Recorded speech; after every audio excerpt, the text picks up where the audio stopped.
إن في خلق السماوات والأرض واختلاف الليل والنهار والفلك التي تجري في البحر بما ينفع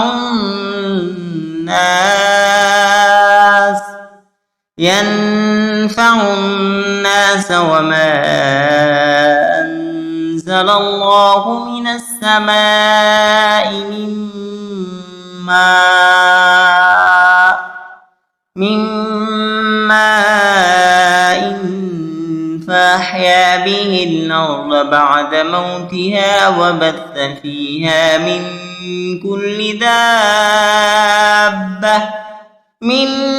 كل دابة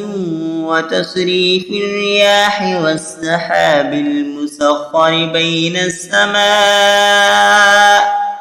بين السماء والأرض لآيات لقوم يعقلون ومن الناس من يتخذ من دون الله أندادا يحبونهم كحب الله والذين آمنوا أشد حبا لله ولو يرى الذين ظلموا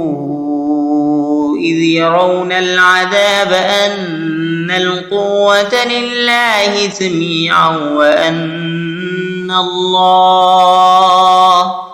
وأن الله شديد العذاب إذ تبرأ الذين اتبعوا من الذين اتبعوا ورأوا العذاب وتقطعت بهم الأسباب